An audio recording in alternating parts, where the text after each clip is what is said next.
आज जो हम लोग प्रॉब्लम डील करने जा रहे हैं उसका इस तरह से डिज़ाइन किया गया है कि आपके पास एक स्क्वायर रखा गया है। तो थिंग्स कि ये आपके पास एक स्क्वायर है, ठीक है। इसको मान लेते हैं कि ये ए है, ये बी है, ये सी है और डी है।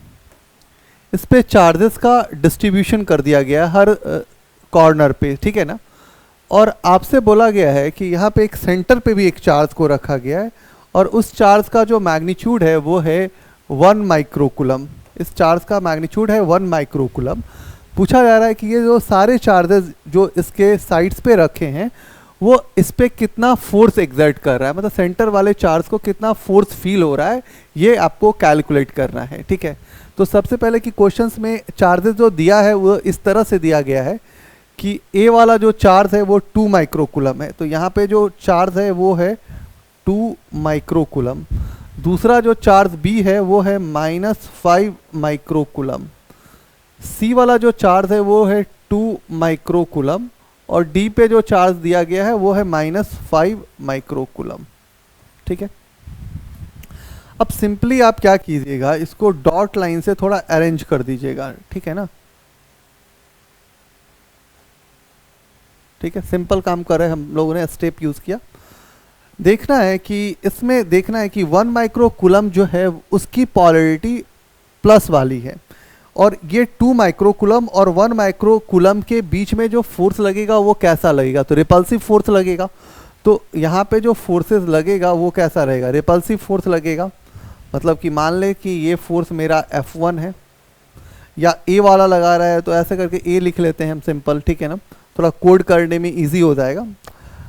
सी और ए के बीच में फिर से आप देखोगे सी और ये 1 माइक्रोकूलम के बीच में फिर से अट्रैक्शन होगा, तो इनके बीच में अट्रैक्शन होगा तो फोर्स जो है एफ का डायरेक्शन इधर हो जाएगा, ठीक है।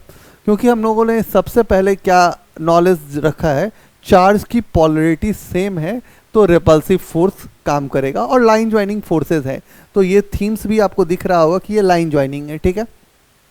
अब देखिए यहाँ पे -5 है और यहाँ पे प्लस है, तो इनके बीच में क्या होगा, अट्रैक्शन हो जाएगा, तो यहाँ फोर्स ऑफ बी हो जाएगा। अब ये माइनस है और ये प्लस है, इनके बीच में भी क्या होगा, अट्रैक्शन हो जाएगा, तो ये फोर्स ऑफ डी हो जाएगा। यदि आपको इस क्वेश्चन को बहुत ईजिली हैंडल करना है और किसी बोर्ड लेवल के एग्ज़ाम में आप नहीं हैं तो आप सीधा रखिएगा कि ये फोर्स इसको कैंसिल कर देगा और ये फोर्स इसको कैंसिल कर देगा, तो 1 कूलम पे जो नेट फोर्स लगेगा वो क्या लगेगा, 0 लगेगा, टेकन इजी मोड में। यदि आपको कोई बोले कि इसका मैथमेटिकल कंक्लूजन थोड़ा आप हमको बताइए कि क्या हो सकता है, तो सबसे पहले की जो साइड्स दिया हुआ है स्क्वायर का वो 10 सेंटीमीटर है, ये 10 सेंटीमीटर है, ये 10 सेंटीमीटर है, ये भी आपका 10 सेंटीमीटर है और ये भी आपका 10 सेंटीमीटर है, ठीक है। तो जनरली आप देखिएगा कि इसको थोड़ा सा आप मैथमेटिकल टूल्स यूज़ करके डील कर लीजिए।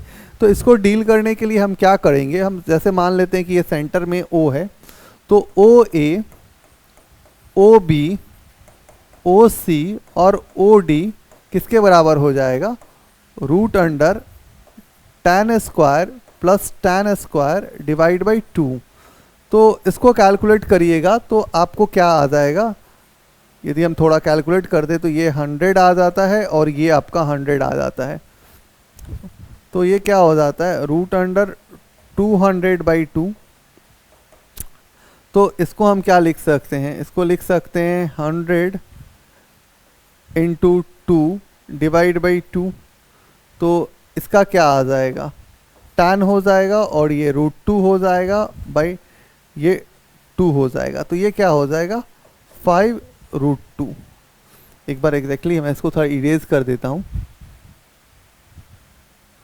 तो यहाँ पे 2 लिखा मैंने, तो इसको लिखेंगे हम लोग 5√2 मीटर में, ठीक है।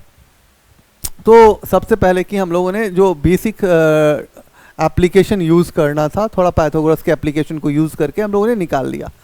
अब जो कंडीशंस है उस पर अब आते हैं हम लोग। मान लो कि मुझे फोर्स ऑफ ए कैलकुलेट करना है, तो फोर्स ऑफ ए कैलकुलेट करना है तो क्या हो जाएगा, 9 × 10⁻⁹ इलेक्ट्रोस्टैटिक कांस्टेंट का वैल्यू है, हर बार मैं एक ही चीज़ लिखूँ तो बोर कर दूंगा, तो मैंने डायरेक्टली लिख दिया इस बात को, ठीक है।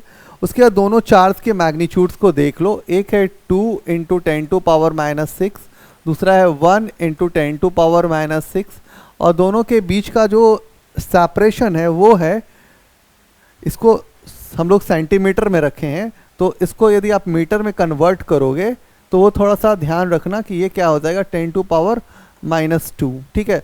तो कभी कभी लोग सेंटीमीटर मीटर वाले पार्ट्स में थोड़ा मिस्टेक करते हैं, तो थोड़ा आंसर जो होता है वो वैरी कर जाता है। तो आप याद ये रखिएगा कि यहाँ पे क्या लिखोगे, 5√2 × 10⁻⁻2 और इसका होल स्क्वायर। जब इसको कैलकुलेट करोगे फोर्स ऑफ ए तो ये 3.6 न्यूटन आएगा। थोड़ा कैलकुलेशन का टाइम लीजिएगा, थोड़ा बहुत आप मैथमेटिकल एप्लीकेशन यूज़ कीजिए। ऑलरेडी मैथ्स या आप बायो के स्टूडेंट होंगे तो थोड़ा बहुत मैथमेटिक्स आता होगा, तो मैंने सबसे पहले छोटा सा मैथमेटिक्स यहाँ पे यूज़ किया, 3.6 न्यूटन लेके आया। अब ए पे जितना फोर्स लगेगा ठीक उसके अपोजिट डायरेक्शन में जो लग रहा है वो सेम हो जाएगा, मतलब कि फोर्स ऑफ ए जो होगा वो फोर्स ऑफ सी के बराबर हो जाएगा। तो force of A equal to minus force of C लिख सकते हैं। आप सोचिए ज़रा कि अभी फिर से 1 माइक्रोकूलम है, 2 माइक्रोकूलम है, सेम वैल्यू के साथ यदि वर्क अराउंड हम काम कर रहे हैं तो फोर्स ऑफ सी भी कितना आएगा, 3.6 ही आएगा, बट एक दूसरे के अपोजिट है तो हम शायद माइनस साइन कन्वेंशन यूज़ कर सकते हैं, ठीक है ना। अब एक चीज़ और जाने हम लोग कि हम यदि फोर्स ऑफ बी जानना चाहते हैं तो वो क्या हो जाएगा, 9 × 10⁹। अब यहाँ पे देखिए ज़रा सा, इसका वैल्यू और इसका वैल्यू सब्स्टिट्यूट करना है। तो एक है 5 × 10⁻⁻6, दूसरा है 1 × 10⁻⁻6, और सेपरेशन है 5√2 × 10⁻2 और इसका होल स्क्वायर। जब आप इसको कैलकुलेट करते हैं तो ये आपको आ जाता है 9 न्यूटन के करीब, ठीक है ना। तो B का भी वैल्यू इतना ही है, तो मतलब फोर्स ऑफ B जो है वो किसके बराबर है, माइनस फोर्स ऑफ D के बराबर है। यदि आप इंडिविजुअली अब ऐड करोगे, मतलब एक फोर्स, दोनों फोर्स का यदि मैग्नीट्यूड सेम हो रहा है और एक दूसरे के अपोजिट है तो वो कैंसल आउट हो जाएगा। तो यदि इस पे नेट फोर्स पूछा जाए कि फोर्स नेट कितना लगा, तो नेट कितना लगा, फोर्स ऑफ A जोड़ फोर्स ऑफ B जोड़ फोर्स ऑफ C जोड़ फोर्स ऑफ D। अब A का वैल्यू कितना बोल रहे हैं हम यूज़ करने के लिए, -C। जैसे ही -C डालोगे तो सारा चीज़ कैंसिल हो जाएगा और जो नेट फोर्स हो जाएगा 1 कूलम पे वो कितना लगेगा, 0 लगेगा। तो आप सिंपल एप्लीकेशन यूज़ कीजिए। आप देखिए कि चार्जेस का एक चीज़ तो क्लियर यहाँ पे पता चल रहा है। देखो यहाँ -5 है और इस कॉर्नर पे भी -5 है और बीच में 1 कूलम है। तो यदि हम कैलकुलेशन एक का कर लें तो दूसरे का कैलकुलेशन तो ऑलरेडी हम लोगों ने कर रखा है, तो हर का इंडिविजुअल ना निकाल करके 2 का निकालेंगे तो दूसरा उसके ठीक अपोजिट लग रहा है।